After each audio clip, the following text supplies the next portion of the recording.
Assalamualaikum warahmatullahi wabarakatuh. Alhamdulillah, nahmaduhu subhanahu wa ta'ala wa nashkuruh wa nu'azzimuhu wa nukabbiruh. Ashhadu an la ilaha illallah wahdahu la sharika lah wa ashhadu anna sayyidana Muhammadan abduhu wa rasuluh. ونصلي ونسلم على هذا النبي الكريم سيدنا وحبيبنا ومولانا محمدا الأمين وعلى آله وأصحابه أجمعين. أما بعد، أيها المؤمنون اتقوا الله، أوصيكم وإياي بتقوى الله، فقد فاز المتقون. Muslimin dan muslimat, mudah-mudahan dirahmati Allah subhanahu wa ta'ala. Kita menggunakan Bahrul Madhi jilid 9. Bahrul Madhi jilid 9. Malam ni kita masuk satu tajuk, muka surat 187. Muka surat 187, tajuk baru, bab ma jaa fi anna al-'ariyata muaddah. Itu bab yang datang pada menyatakan hadis bahawasanya pinjaman itu dipulangkan dia. Malam ni nak tengok satu tajuk, kita kalau pinjam barang orang wajib bagi balik. Pinjam barang orang wajib bagi balik, tak boleh buat harta. Ketahuilah saudaraku, apabila seseorang itu pinjam satu-satu daripada saudara dia, nescaya wajib dipulangkan barang yang dipinjam itu. Kita ni bukan jahat, tapi jenis buat mudah. Bukan jahat, bukan ada niat nak curi barang kawan, tapi perangai tu jenis buat mudah. Bila dia ambil, dia dah duduk buat lupa macam tu. Dengan kerana sifat ambil mudah itu, kawan kita jadi susah.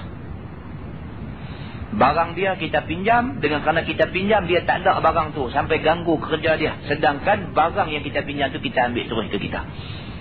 Pasal apa? Pasal kita ni sikap ambil mudah. Maka agama nak bagi tahu dekat kita, dia kata bila pinjam mesti bagi balik.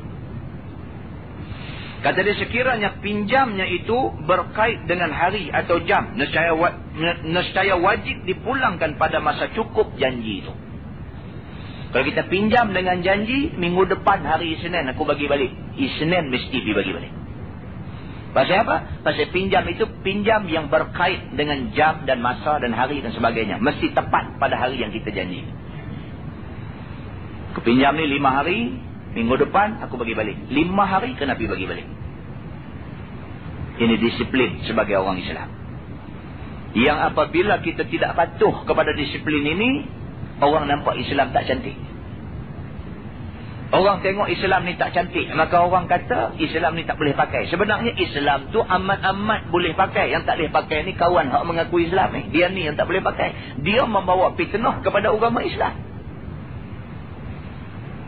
Kerana Islam mai kepada kita dengan ajaran yang cukup cantik. Islam perkemas semua elok-elok. Ikut betul-betul yang ni. Mulia orang Islam. Seluruh dunia orang Islam akan jadi orang yang mulia. Begitu. Dan jika tidak berkait pada hari atau masa, maka hendaklah dikembalikan kepada tuannya pada waktu habis guna. Kalau kita pinjam tak ada janji bila nak bagi balik. Tak janji. Maka kita kena bagi balik apabila kita dah habis guna benda tu. Dipinjam cangkui di rumah dia. Pinjam cangkui kita tak janji. Esok pukul 9 aku nak bagi balik. Kita tak janji macam tu. Pinjam cangkui sah. Kita kata ambil cangkui. Selepas kita guna, habis guna kena bagi balik. Jangan dah habis guna kita taruh sah. Pukul esok nak guna lagi. Yang tu pergi beli sendiri. Yang tu pergi beli sendiri. Baik, tiadalah harus disimpan buat sebagai harta sendiri. Dia kata tak mau macam tu. Dah pinjam buat lagu macam hak kita punya. Tak mau macam tu. Bermula dalil yang menunjukkan yang demikian ialah hadis yang dikeluarkan oleh At-Tirmizi.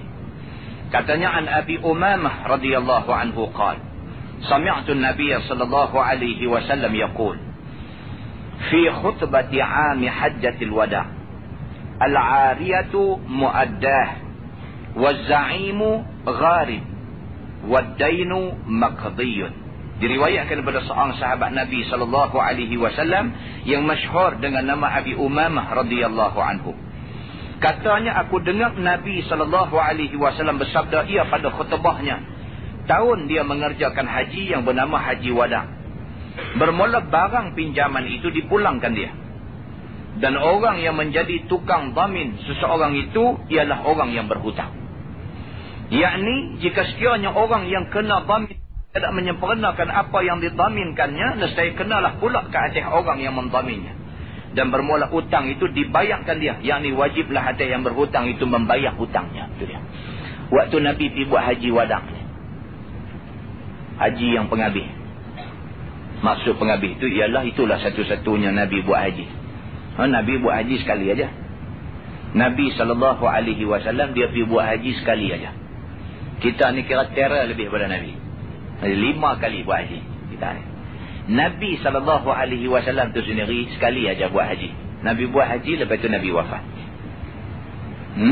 Itu cerita Nabi. Kita hari ni dah pergi 2 kali dah, daftar lagi, nak pergi lagi.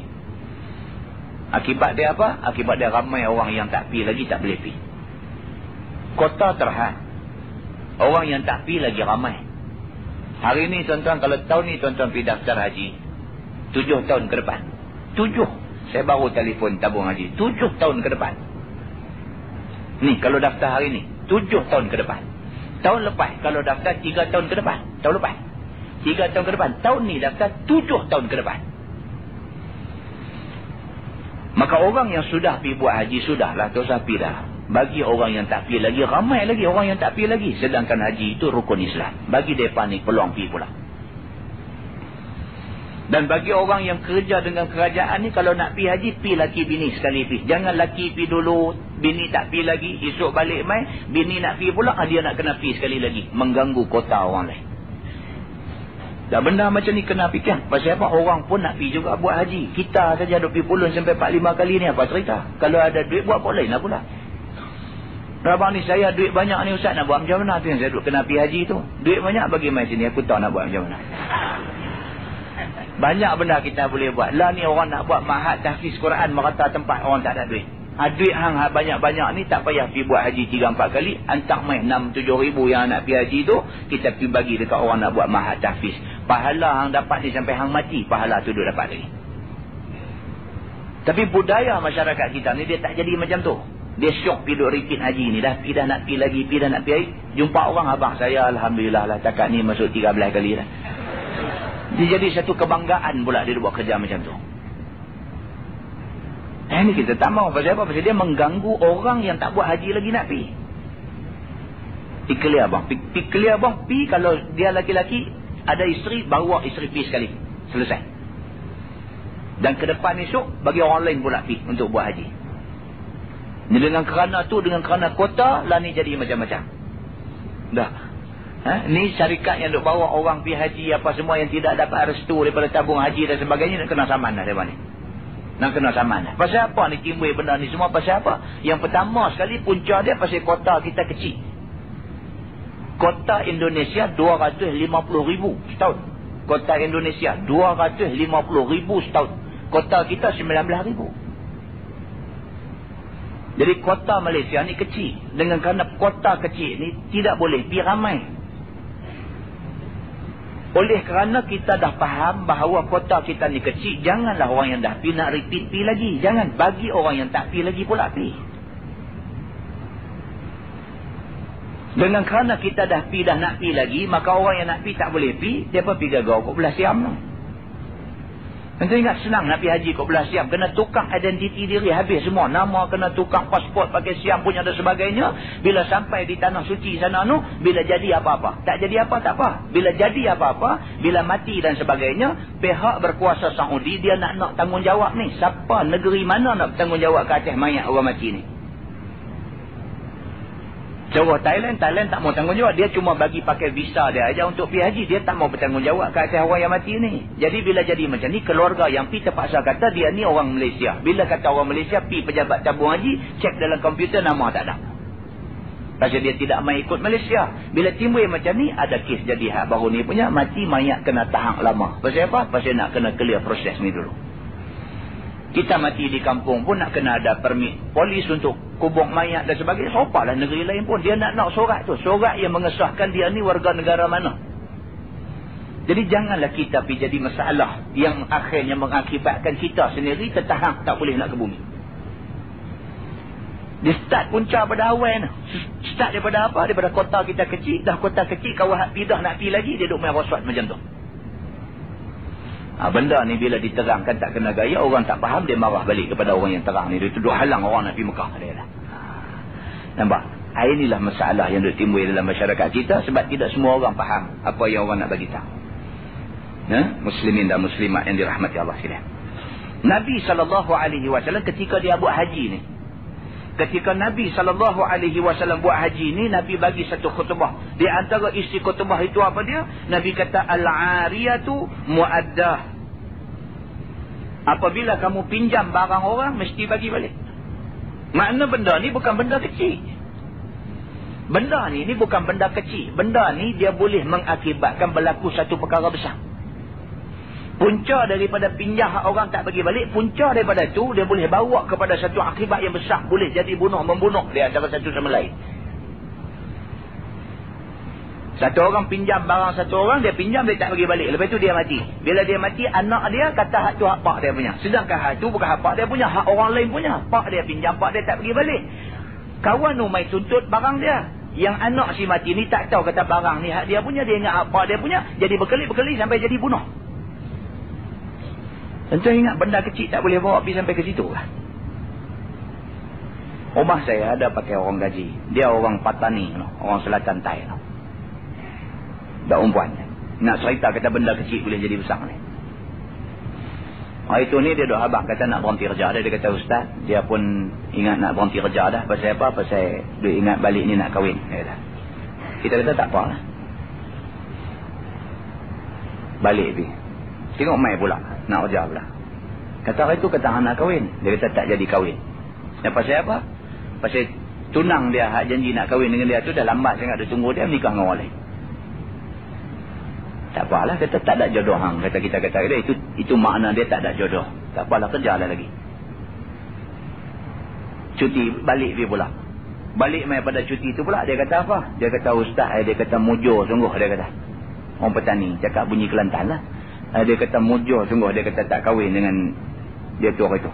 Dia kata pasal apa? Dia kata kalau kahwin jadi janda lah. Ini pasal apa? Apa kena dengan kawan tu? Dia kata kena tembak mati lah. Pasal apa kena tembak? Punca dia daripada bini kawan tu.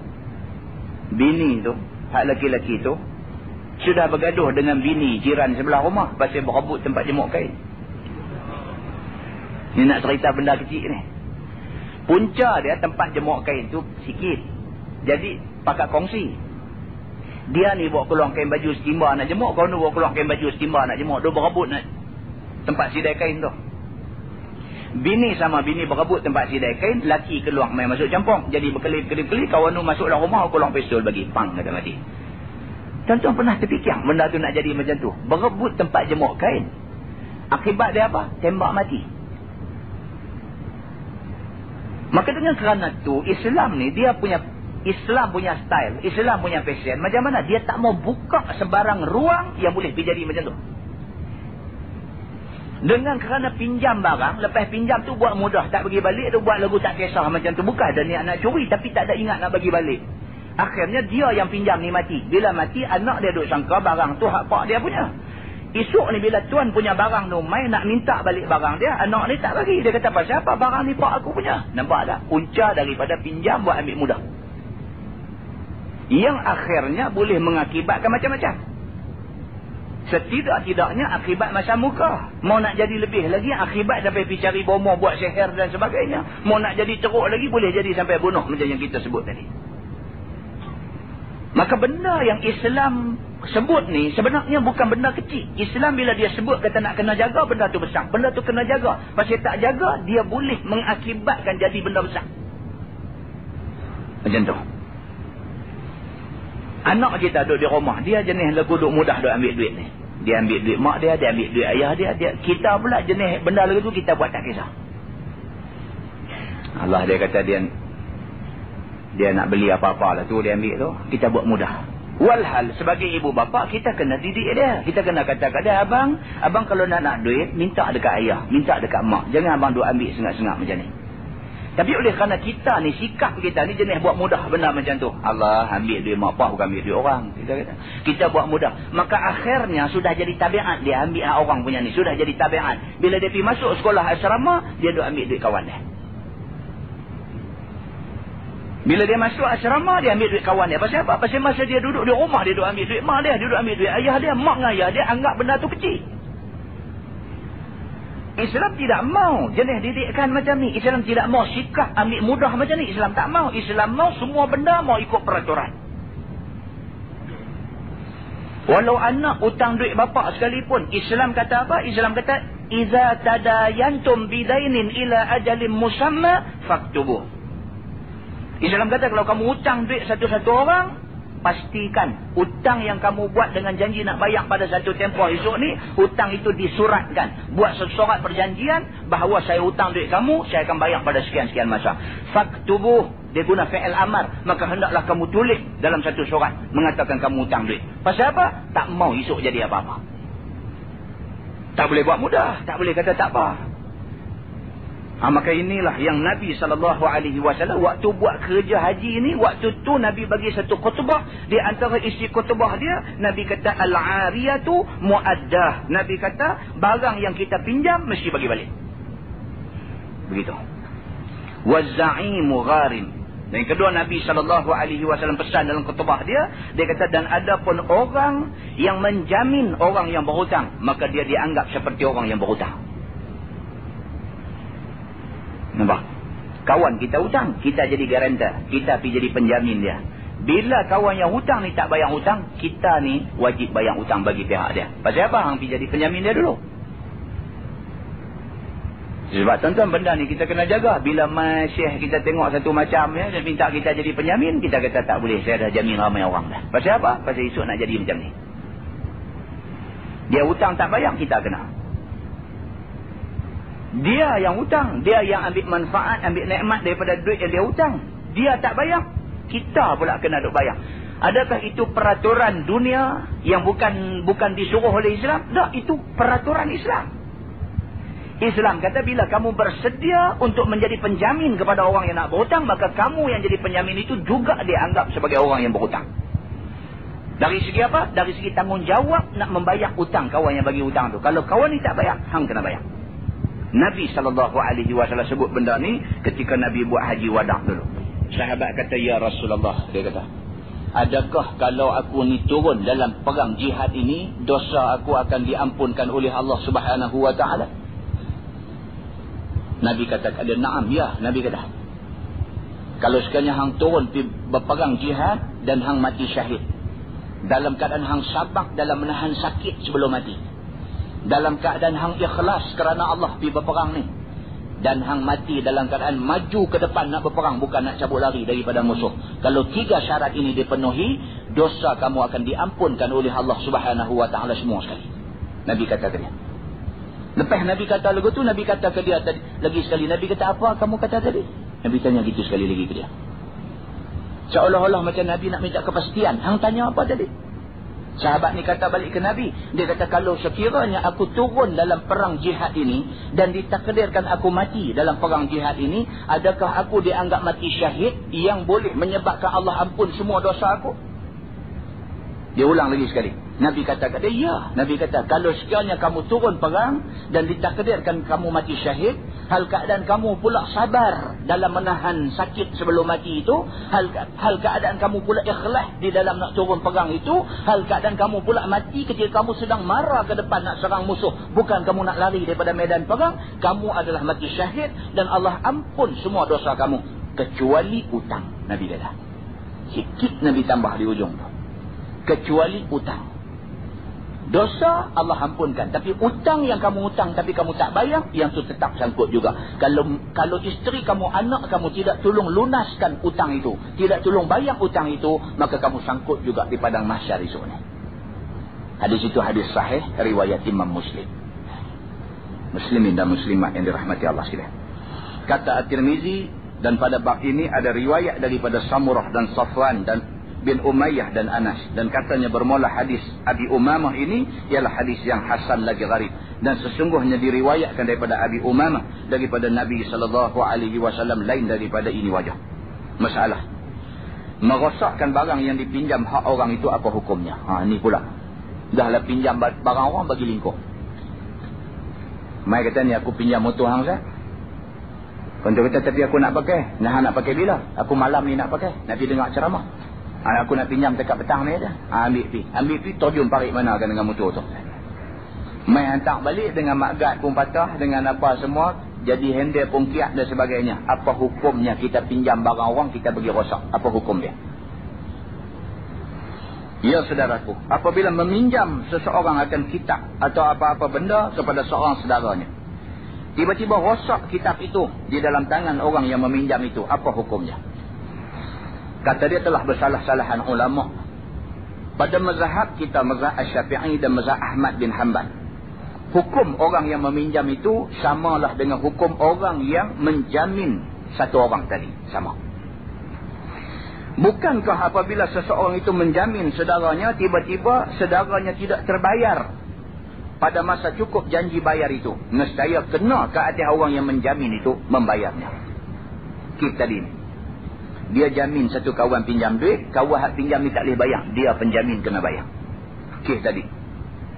Maka demikianlah juga seseorang yang pinjam kitab ataupun lain-lainnya, apabila masuk barang yang dipinjam, apabila masuk barang pinjam itu di dalam tangannya, seolah-olah ialah di bawah jaminannya.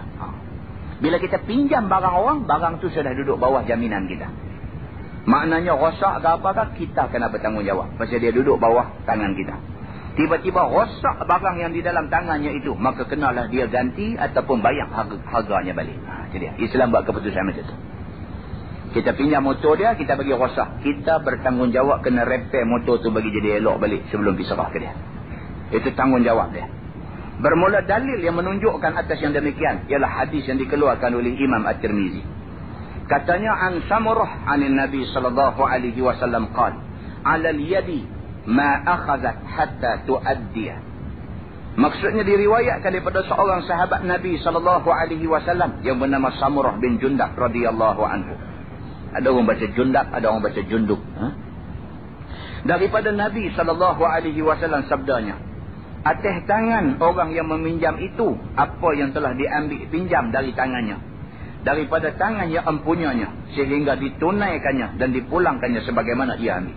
Itu dia. Hadis itu maksudnya menjadi tanggungjawab orang yang pinjam terhadap barang yang dia pinjam tu, sehinggalah dia bagi balik.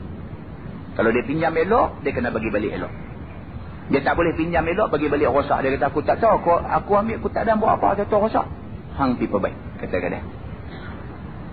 Cerita dia macam tu. Kalau tidak pakat lepas tangan, maka kena naiklah. Sudahlah kawan tu buat baik bagi hang pinjam barang dia, tetap dia kena terima pula barang rosak selepas dia buat baik ke hang. Jadilah tuan-tuan dalam masyarakat kita benda macam ni. Dia pinjam, dia bagi lingkup, lepas tu dia tak mau cakap dengan kita. La ilaha illallah. Hang mai pinjam barang aku, bukan aku pinjam barang hang. Hang mai pinjam barang aku, lepas tu hang bagi rosak, lepas tu hang tak mau cakap dengan aku. Apa jenis orang hang ni? Sama dengan orang main minta hutang ke kita. Dia main minta nak berhutang, kita bagi duit ke dia, dia janji nak bayar balik 3 bulan lagi. Lepas 3 bulan jumpa kita lari. Sudahlah hang main pinjam, aku buat baik, aku bagi hang pinjam duit tu, lepas tu tak mau nak cakap dengan aku pula duk lari. Pasal apa? Masyarakat kita ni macam tu lah. Masyarakat kita ni macam tu lah. Mulalah kawan hak bagi pinjam ni, kemudian tak bayar balik, mulalah dia nak merepek. Dia kata tengok ke janggut bagus dah. Dia mulalah. Dia mulalah pasal apa? Padahal janggut tu bukan ada salah apa. Salah kawan tuan punya janggut tu. Tapi benda ni bila dia jadi macam tu, kawan dia nak sedekah. Dia tengok ke lilit serban tu cantik lah dia lah. Dia nak cari lah, dia nak cari. Dia kata tengok ke buah jubah labuh tu cantik sangat dah. Tengok ke tu dia nak marah lah tu. Tak pasal aja janggut serban jubah ni pergi kena. Pasal apa? Bukan salah janggut, bukan salah serban, bukan salah jubah. Salah tuan punya janggut serban jubah tu. Dia ni dia pakai apa pun, kalau dia jenis tak guna, dia tak guna juga. Bahkan dia membawa fitnah pula kepada pakaian Rasulullah ni. Dia membawa fitnah. Dia hanya ambil janggut, dia hanya ambil serban, dia hanya ambil jubah. Dia tidak ambil akhlak Rasulullah tu, dia tak ambil. Ini yang kadang-kadang kita pun nak marah. Kenapa? Dengan kerana sikap dia tu, Islam terfitnah. Muslimin dan muslimat yang dirahmati Allah sekalian. Maka Islam ini dia kata apa? Dia kata udkhulu fis silmi kaffah. Kita kalau nak masuk dalam Islam, dalam kesejahteraan ini, masuk semua. Jangan ambil Islam tang tempat-tempat tertentu saja. Nak ambil Islam tang ni saja, nak ambil tang ni saja, nak ambil tang ni saja, tang lain tak mau ambil. Tak mau. Kita kalau nak ambil Islam, ambil semua sekali. Kalau tidak, tak usah semua sekali. Senang macam tu. Kalau tidak duk mengaku Islam, tapi dalam masa yang sama duk marah ke undang-undang Islam. Islam apa nama hang ni? Jadi macam contoh lain pula tu. Okey. Hang mengaku hang orang Islam. Marah sangat kalau sekiranya orang nak menafikan keislaman hang. Marah sangat. Tapi tiap-tiap hari bercakap duk cercah hukum Islam. Apa jenis manusia hang ni? Tiap-tiap hari boleh bercakap cercah sunnah Nabi. Tiap-tiap hari boleh bercakap duk pelekeh orang-orang yang mengikut sunnah Nabi dan sebagainya. Apa jenis manusia hang ni?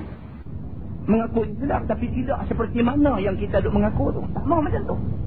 Maka itu sebab Islam dia kata apa? Dia kata udkhulu fis silmi kaffah. Dalam Quran Allah kata kalau nak masuk Islam, masuk semua sekali. Dan mengambil juzuk-juzuk yang tertentu ni Islam marah sungguh. Allah buat turun ayat khusus bagi orang yang jenis nak pilih-pilih Islam ni.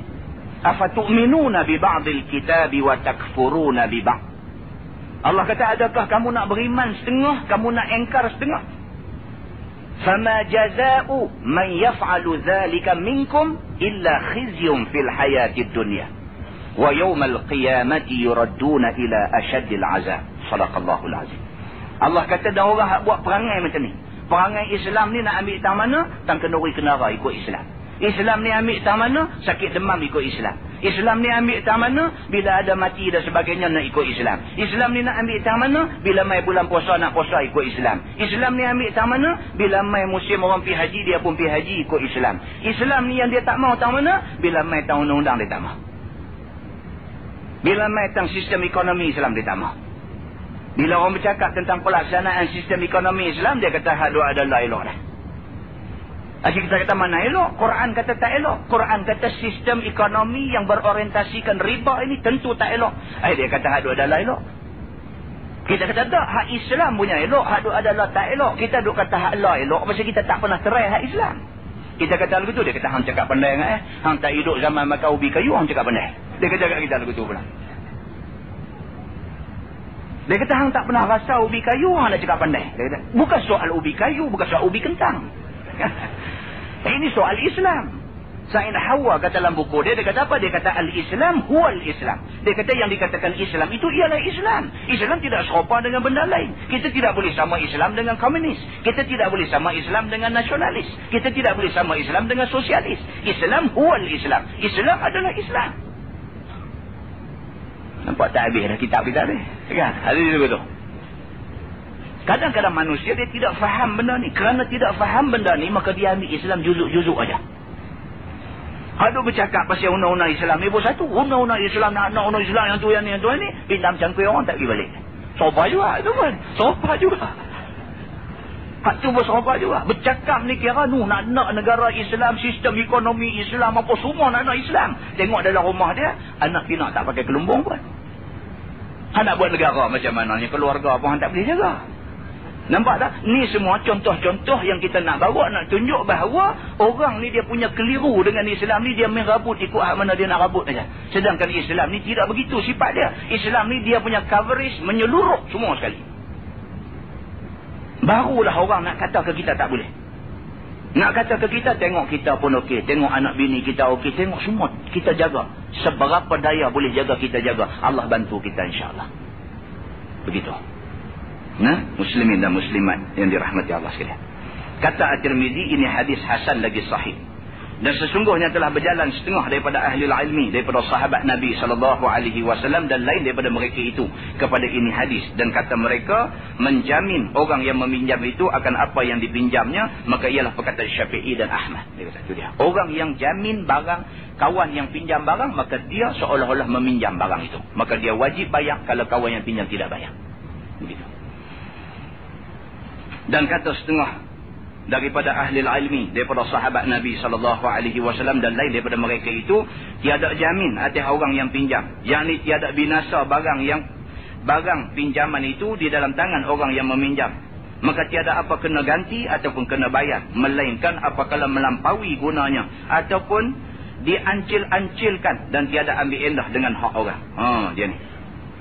Dia kata maka pada waktu itu kenalah ia ganti atau bayar apa yang rosak. Ini perkataan Sufyan As-Sauri dan ahli Kufah, dan dengan dia berkata Ishaq. Ini pendapat sebahagian ulama yang lain. Dia kata kalau sekiranya dia ni pinjam barang dan barang tu rosak secara tidak sengaja, maka tak apa, dia tak payah bayar balik. Tapi kalau sekiranya dia pinjam barang, kemudian dengan kerana dia buat memperancil-ancilkan, maksud dia buat ambil mudah, dia buat lebih kurang dengan bayar, barang tu rosak, maka pada ketika itu barulah dia kena ganti. Itu pendapat Sufyan As-Sauri. Tetapi dalam mazhab Asy-Syafi'i, macam kita kata tadi, hang pinjam barang orang, apa juga cerita rosak hang ganti. Macam tu senang. Baik, tajuk baru. Bab ma jaa fil ihtikar. Itu bab yang datang pada menyatakan menaruh simpan barang perniagaan kerana menanti masa mahal. Ada orang di jenis ni. Dia beli barang, param, tunggu harga mahal, jual. Kan? Beli tanah, taruh. Dia beli harga 16,000, tunggu harga naik sampai 100,000, dia jual. Boleh ke tak boleh dalam agama? Beli saham masa murah, tunggu lah saham semua murah, turun duit-duit berapa duit beli, taruh. Esok ekonomi pulih balik, naik barang semua mahal, jual, dapat duit ke dia banyak. Boleh ke tak boleh buat kerja macam ni? Benda ni dia panggil ihtikar. Ketahuilah saudaraku, telah muwafaqah ulama haram taruh simpan kerana menanti masa mahal. Kata Imam Nawawi dalam Syarah Muslim, telah berkata ashab kita, menaruh simpan yang haram itu ialah tertentu menaruh simpan makanan sahaja. Nasib baik. Nasib baik. Imam An-Nawawi, dia mazhab Asy-Syafi'i. Imam An-Nawawi kata yang tak boleh ni barang makanan saja. Lain pada tu tak apa. Beli tanah. Dengar kata tanah di Matangkat telunjuk murah. Pergi beli tanah di Matangkat telunjuk. Beli harga 5,000 saja. Beli bila? Tahun 70 dulu ni. Beli harga 5,000. Tatolah orang main minta beli 150,000. Daripada 5,000 orang minta beli 150,000. Salahkah kalau sekiranya dia nak jual, dia nak ambil harga 150,000, sedangkan dulu dia beli 5,000? Salah ke tak salah? Mengikut Imam An-Nawawi berdasarkan kepada mazhab Asy-Syafi'i, tidak salah. Pasal apa? Pasal itu tanah, bukan makanan. Kalau makanan, salah. Begitu. Saham macam mana? Saham pun kalau sekiranya dia bukan makanan, dia tidak salah. Dia kira macam tu. Baik, iaitu dibeli makanan itu pada waktu mahal kerana menyiaga dan tiada dijual akan dia pada waktu itu, bahkan disimpan akan dia supaya naik harganya lagi. Seperti seorang saudagar apabila padi pun sedang naik harganya, maka mulalah ia masalan menghimpunkannya dan menaruh simpannya di dalam gudangnya, supaya ia nanti naik mahal akan harganya pada masa orang berhajat kepada padi itu. Dan ialah tidak berhajat, hanya membuat perniagaan dan mencari untung yang lebih sahaja. Dan adapun habuan dirinya dan habuan makannya dengan anak isterinya dan orang yang wajib atasnya sudah ada. Yang ni salah. Padi ni barang makanan. Masa padi banyak dia beli, dia buat stok kat dia. Dia simpan dalam stok dia. Bila mai masa beras tak ada orang nak makan, sampai beras tak ada, masa tu dia ambil kesempatan. Dia buat keluar beras dia jual dengan harga yang bukan-bukan. Dan orang terpaksa beli. Pasal benda di benda makan, orang terpaksa beli. Maka perbuatan dia ini perbuatan yang haram dan dia berdosa. Dan dia dapat hasil daripada jual itu hasil haram. Pasal apa? Pasal padi, pasal beras ini benda makan. Tak boleh macam tu. Baik. Maka kelakuan saudagar yang menghimpun dalam masa mahal dan taruh nanti mahal lagi serta tidak berhajat, dan semua orang berhajat pada ketika itu, maka itulah kelakuan yang haram. Perbuatan dia tu ambil beras simpan dan sebagainya, benda tu benda makan. Ya esok ni bila orang semua pakai nak benda tu tak ada, ketika tu baru dia jual dengan harga yang mahal. Ini perbuatan yang haram. Kerana dia menyakiti orang semuanya. Orang jadi susah dengan kerana perangai dia ni. Yang lain tak apa. Dalam mazhab Syafi'i lain daripada barang makanan tak apa. Tuan-tuan tahu pasal apa harga getah jatuh teruk lah ni? Tahu pasal apa? Pasal Amerika lah. Amerika ni dia ada satu benda dia panggil stok penimbal, dia panggil. Dia ada stok penimbal timah, dia ada stok penimbal getah, dan lah ni dia dah buat stok penimbal minyak kelapa sawit. Saya baca ada satu majalah hari itu ni, dia kata Amerika Syarikat mempunyai stok petrol sahaja. Stok petrol. Dia negeri dia tak ada minyak. Dia beli minyak daripada Cucuk Arab atau apa cerdik ni. Dia beli minyak daripada Saudi, dia beli minyak daripada Iraq, dia beli minyak daripada negeri-negeri Arab ni. Dia beli, dia taruh dalam satu stok. Yang dalam majalah tu kata sekira-kira, kalau sekiranya negeri Arab ni semua masyarakat sepakat kata tak mau jual dah minyak dekat Amerika. Kata bila negeri-negeri Arab ni pergi bersidang OIC, mereka bersidang hasil persidangan itu buat keputusan, mula daripada hari ni kita tak usah jual dah minyak dekat Amerika ni, pasal Amerika ni laknat sungguh, dia dah buat rosak orang Islam seluruh dunia. Kalau sekiranya negara-negara Arab Islam buat keputusan tidak mau jual minyak kepada Amerika Syarikat, dia tulis dalam majalah tu, dia kata Amerika Syarikat boleh hidup dengan minyak yang dia simpan sahaja selama 5 tahun tanpa perlu minta minyak daripada luar. Dia boleh guna minyak yang dia simpan tu saja selama 5 tahun. Guna semua sekali. Semua sekali. Macam biasa. Hidup macam biasa. Macam minyak tak ada masalah ni. Dia boleh hidup macam tu selama 5 tahun. Tu dia punya kuatnya stok minyak yang ada kat dia. Jadi dia tak jadi apa? Nak jadi apa-apa ni siapa? Negeri Arab. Pasal apa? Pasal minyak tu semua keluar. Nak jual orang tak mau beli. Ni tak mau jual dekat Amerika. Bila tak mau jual kat Amerika, nak jual kat siapa? Nak jual kat Somalia. Somalia nak bayar, tak ada duit. Minyak dia mau, duit tak mau bayar. Jadi akhirnya apa? Akhirnya lumpuh ekonomi dia. Pasal minyak dia orang tak beli. Minyak duk keluar. Ni orang-orang yang duk buat kerja di pelantak minyak, di tempat pam minyak. Orang-orang ni semua nak kena bayar gaji. Nak bayar gaji, duit nak ambil mana? Duit nak kena ambil daripada orang beli minyak. Dia tak mau jual dekat Amerika. Orang lain tak mau beli. Minyak duk keluar. Apa dia nak buat? Gaji puak ni siapa nak bayar? Dia duk main kalang kabut lagu tu. Jual juga. Jual juga. Amerika kata kami tak mau juga. Tak apa ambil juga, ambil. Jual murah. Amerika beli pula. Beli buka stok lain pula pergi simpan minyak tu. Itulah yang duk jadi dalam dunia lah ni. Dia ada stok penimbal timah. Apabila toke-toke timah di Malaysia ni bincang, mai kita penaik sikit harga biji timah. Okey tak apa. Setuju nak penaik. Bila tawarkan harga yang tinggi dalam pasaran, Amerika tengok, oi Malaysia nampak nak jual bagi mahal. Dia buat keluar stok penimbal timah dia ada dalam stok. Dia buat keluar bagi banyak. Teori ekonomi dia kata apa? Dia kata apabila barang banyak, harga turun. Di teori ekonomi. Bila barang banyak, harga turun. Kita penaik harga kita mahal, orang tak beli. Pasal apa? Pasal barang banyak, orang beli hak murah. Bila tawaran melebihi daripada permintaan. Itu bahasa ekonomi. Jadi buat apa? Jadi akhirnya timah kita keluar, tapi tak ada siapa nak beli. Pasal kita jual mahal, orang duk beli hak murah. No? Jadi macam ni juga tadi, nak buat macam mana? Barang duk keluar, kita nak kena jual juga. Pasal apa? Pasal duit yang orang beli itu kita nak bayar gaji orang yang kerja lombong. Jadi macam mana? Akhirnya terpaksa turun. Turun pada tahap harga biasa pun dia tak mau beli. Dia tekan kita bagi buah murah lagi. Kita terpaksa juga pasal mau duit. Kita turun lagi murah, dia beli. Dia tak boleh nak lepas daripada mereka ni. Tak boleh nak lepas. Harga getah baru ni pun jadi macam tu. Dia bawa keluar getah yang ada dalam stok dia dengan getah tiruan dia, dengan getah dia duk simpan sampai dia bawa keluar bagi banyak. Bagi banyak, harga kita jatuh habis. Jatuh sampai rapat. Contoh mudah kita kata lagu ni lah, main musim durian. Main musim durian sampai kita ni tak larat makan durian. Bau durian pun nak muntah. Punya banyak durian. Durian ni bila sikit-sikit, barulah pakat duk berhenti kereta apa semua. Habang harga mahal pun nak beli juga. Di Tanjung lah ni tuan-tuan, durian holo. Durian holo di Tanjung, dia jual sekilo RM25. Kita Sungai Bakapnya RM2.5. Sekilo RM2.5. Dia RM25 sekilo. Berebut tuan-tuan. Berebut. Telefon book durian ni. Berebut RM25 sekilo. Pasal apa? Pasal buah tak banyak. Tapi kalau dia main sampai sepanjang-panjang jalan tu durian semua, kita pun katuk cermin tingkap ni sampai rapat. Pasal apa? Tak tahan dah bau durian ni. Di rumah pun sampai merekah buang begitu je. Tak nak makan. Macam tu punya banyak durian. Kita nak jual sekilo RM25. Bukan kata RM2.5. RM2.5 duit kita nanti jual. Pasal apa? Kalau tak jual pun benda tu larat nak buat lempuh. Kita pun tak larat. Kena jual juga. Ini cerita dia. Jadi benda ni, benda ekonomi. Ekonomi ada dalam Islam. Tuan-tuan jangan ingat bila kata ekonomi ni, Islam tak tahu.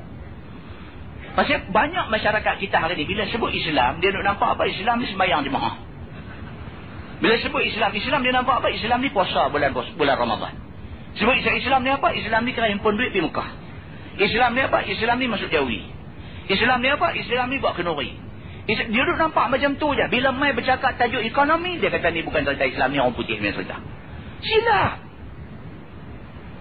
Silap. Muslimin dan muslimat yang dirahmati Allah sekalian. Maka Islam menawarkan semua sekali. Islam ada politik, Islam ada ekonomi, Islam ada sistem sosial, Islam ada satu bentuk program pendidikan, Islam ada semua sekali. Dan tajuk kita untuk baca malam ni adalah tajuk ekonomi.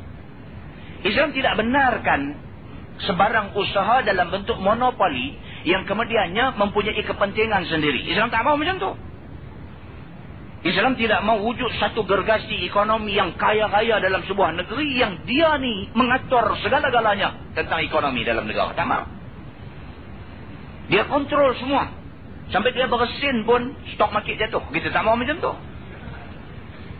Islam tak mau benda macam tu jadi. Dia bersin aja stok market jatuh. Sebab stok market takut saat ni dia sakit. Sakit jatuh habis semua stok market. Dia bersin pun stok market takut dah jatuh habis di stok market. Maknanya ini suasana tidak sihat dalam sebuah negara yang nak kepada Islam. Ini suasana tidak sihat. Faham ke tak tahu? Ya, cerita dia lagu tu. Dia tinggi sikit tajuk orang ni, dia tinggi sikit. Pasal apa dia duduk main tajuk monopoli, dia duduk main tajuk apa ni tinggi sikit. Jadi maka Islam tidak membuka ruang kepada sebarang kemungkinan yang membolehkan orang memonopoli kekayaan yang ada dalam negara. Tak boleh. Begitu. Bermula dalil yang menunjukkan atas yang demikian ialah hadis yang dikeluarkan oleh At-Tirmizi. Kata dia an Ma'mar bin Abdullah bin Fadlah radhiyallahu anhu qala sami'tu Rasulullah sallallahu alaihi wasallam yaqul la yahtakiru illa khati'. Diriwayatkan daripada seorang sahabat Nabi sallallahu alaihi wasallam yang bernama Ma'mar bin Abdullah bin Fadlah. Katanya telah aku dengar Nabi sallallahu alaihi wasallam bersabda, ia tidak menaruh simpan makanan waktu mahal itu melainkan orang salah. Sedia. Nabi kata siapa yang buat kerja macam tu, ambil barang makanan, beras dan sebagainya, simpan dalam stok dia, tunggu sampai benda tu tak ada, barang naik mahal dia jual. Orang yang buat benda ni, Nabi kita khati'. Ini orang yang bersalah. Nabi kata, tentu salah. Siapa kata dia betul, di sisi Allah dia salah. Begitu. Maka sabda Nabi SAW ini bunyinya ialah berkhabar. Tetapinya maksudnya tegah. Jangan taruh simpan. Dan jangan himpun makanan waktu mahal. Maka yang demikian itu berdosa. Berdosa perbuatannya macam tu. Masalah kita lah ni tuan-tuan. Macam saya duduk sebut selalu lah. Masalah kita lah ni. Kita bila sebut dosa, kita tak nampak takut. Tak. Pasal apa? Pasal kita tiap hari buat dosa. Jadi kita tak ada takut dengan dosa ni. Orang abang kata, apa hang cakap bohong? Dosa. Penyih ya. Lepas dia kata bohong sikit nah, aku besar pada tu berkuban. Maka dengan kerana itu kita tak sensitif dengan dosa. Sahabat Nabi tak. Sahabat Nabi bila Nabi kata likulli alfin, bagi setiap 1000 orang manusia 999 orang Allah akan bubuh di neraka, wa wahid fil jannah, satu akan masuk syurga. Menangis sahabat Nabi. Menangis. Pasal apa dia menangis? Pasal dia duduk berasa macam dia nak masuk hak 999 tu. Dia duduk nampak yang tu. Dia tak nampak dia nak boleh masuk hak satu yang akan dapat kota syurga ni. Dia tak nampak. Maka sahabat Nabi menangis. Nabi katalah hadis dia fa'ansha al-qaumu yabkun. Maka semua sahabat yang ada ni pakat menangis habis bila dengar Nabi kata macam tu. Sehinggalah Nabi kata dekat sahabat, kata Nabi SAW, tetapi aku minta kepada Allah supaya kamu yang ada depan aku lah ni, kamu masuk dalam kota yang satu tu. Barulah berasa reda sikit perasaan dia. Kita hari ni kalau dengar hadis tu, Nabi kata likulli alfin, bagi setiap 1000 ini 999 orang akan masuk neraka, satu masuk syurga, boleh duduk kenyah lagi. Pasal apa? Dia kata aku buat satu tu. Dia lagu mana apa tahu. Dia duduk berasa dia okey. Dia nampak aku satu tu. Alright, aku alright. Dan muslimin dan muslimat yang dirahmati Allah sekalian. Para sahabat Nabi ridwanullah alaihim ajma'in, bila Nabi kata macam tu dia takut. Nabi kata la yahtakiru illa khati. Tidaklah orang yang jenis duk ambil stok simpan banyak-banyak nak tunggu harga mahal ni baru nak jual, melainkan dia ni khati, dia ni orang salah. Kok mana pun dia salah. Nabi kata macam tu. Sahabat takut bila Nabi kata macam tu. Kata hadis ni, faqultu li Sa'idin, ya Aba Muhammad, innaka tahtakir. Qala, wa Ma'mar qad kana yahtakir. Maksudnya, maka kata aku bagi Sa'id, yakni berkata Muhammad bin Ibrahim bagi Sa'id bin Musayyab, ya Aba Muhammad, bahawasanya engkau telah menghimpun taruh simpan, padahal Nabi menegur yang demikian itu. Sahabat ni pula dia kata ke sahabat yang seorang lagi, dia kata, wahai ya Aba Muhammad, dia kata, wahai Sa'id bin Musayyab, hang pun ada duk simpan benda juga. Hang pun ada duk simpan benda juga, sedangkan Nabi tak bagi buat macam tu. Maka jawab Sa'id bin Musayyab. Sa'id bin Musayyab ni bukan calang-calang orang. Sa'id bin Musayyab ni dia tabi'i, dia daripada kalangan tabi'i. Dia bukan sahabat Nabi, dia tabi'i. Saya cerita mesti tak gelugah baru ni. Sa'id bin Musayyab, dia ada anak perempuan seorang. Segak, bukan main. Ni, Sa'id bin Musayyab ni ulama hadis. Anak perempuan segak, bukan main. Sehingga kesegak anak dia ni sampai jadi bahan bercakap seluruh negeri. Semua orang tahu anak tok guru kita, anak Sa'id bin Musayyab ni, hak perempuan ni segak semua. Sehingga kan berita segak ni sampai ke pengetahuan khalifah pada masa tu. Khalifah pun mai ke rumah Tok Guru ni, ke rumah Sa'id bin Musayyab ini. Mai nak meminang anak Tok Guru ni, anak Sa'id bin Musayyab yang katanya lawa ni, dia nak meminang, nak bagi kahwin dengan anak laki-laki dia. Sa'id bin Musayyab tak terima pinangan khalifah, tak terima. Khalifah balik gitu saja. Balik khalifah ni, dia cepat-cepat pergi cari anak murid dia, nama Abdullah. Dia pergi tanya anak murid dia, dia kata, ya Abdullah, wahai Abdullah, dia kata, maukah kamu kalau aku kahwin dan kamu dengan anak aku? Abdullah jawab ke dia, aku tak ada duit. Dia kata lagi, mau tak kamu kalau aku bagi kamu kahwin dengan anak perempuan aku ni? Siapa tak kenal anak perempuan dia, punya lawa orang duk bercakap sana sini. Abdullah ni pun mau lah, kan? Tapi dia nak abang hak betul benar lah, dia tak ada duit. Dia kata, tapi aku tak ada duit. Ma'in di nukut, aku tak ada duit. Dia kata, aku tak mau. Dia tanya lagi, mau ke tak kamu kahwin dengan anak aku? Aku tanya, kamu mau tak mau kahwin anak aku? Kau tanya, ada duit tak ada duit? Abdullah ni kata apa? Mau lah, kan? Dia kata, Abdullah, kalau kita pun mau. Dia kata, mau lah. Dia kata, kalau mau aku nak pergi nikah. Terus dia pegang tangan, aku nikahkan hang dengan anak aku. Berita Sa'id bin Musayyab bagi anak dia hak cantik ni kahwin dengan anak murid dia yang miskin ni sampai ke pengetahuan khalifah. Khalifah pun nak marah pun ada juga apa. Pelik sangat orang tua ni, kan? Aku khalifah, dia kata aku nak minang anak dia, nak bagi kahwin dengan anak aku, bukan dengan aku. Aku kata dengan aku hang tak kenal ke apa, aku nak bagi dia kahwin dengan anak aku. Anak khalifah, siapa tak mau anak khalifah? Khalifah ni tentu punya duit bilion-bilion. Kan kita letak dia gitu. Aku nak bagi kahwin dengan anak aku. Pasal apa yang hang tak mau?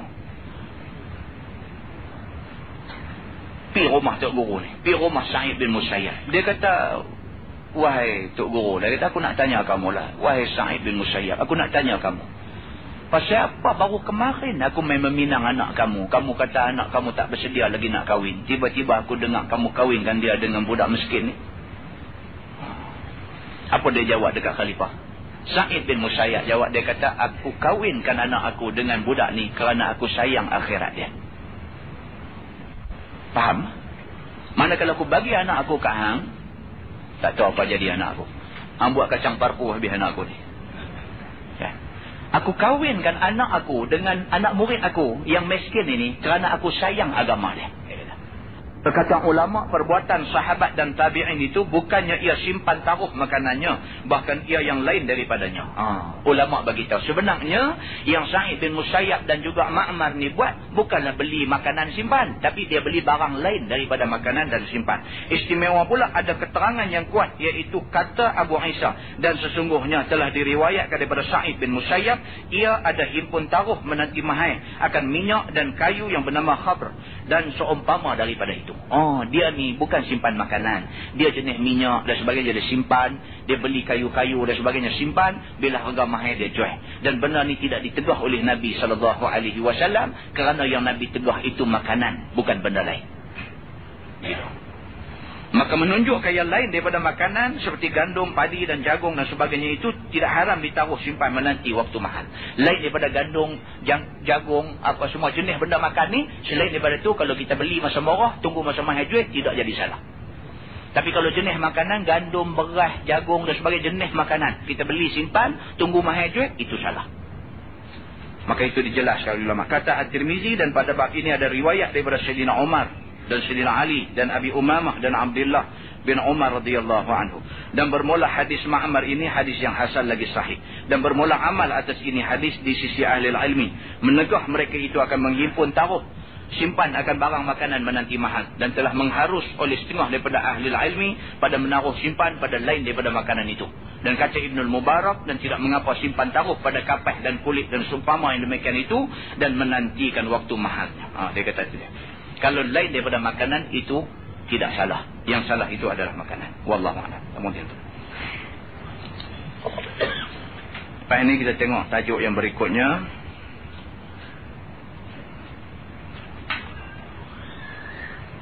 Bab ma ja'a fi bai'il muhfilat. Ini tak berapa berkenaan dengan kita.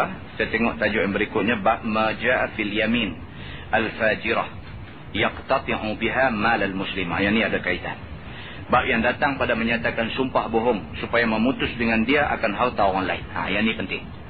Kan orang lain duk berbalah pasal harta, kita pergi tampil ke depan jadi saksi, tolong kata harta ni hak kau ni punya. Walhal kita tak tahu pun harta hak siapa punya. Kita tampil sebagai saksi bohong. Itu. Wallahu a'lam. Mudah-mudahan apa yang kita kongsi sama-sama malam ni ada kebaikannya di sisi Allah Subhanahu wa taala. Mana yang terkasar, mana yang tersilap dan sebagainya, saya mohon ampun daripada Allah Subhanahu wa taala. Saya minta maaf daripada tuan-tuan semua. Sesungguhnya yang baik itu daripada Allah, yang tidak baik itu daripada silap saya sendiri. Aqulu qawli hadza wa astaghfirullahal azim li wa lakum. Assalamualaikum warahmatullahi wabarakatuh.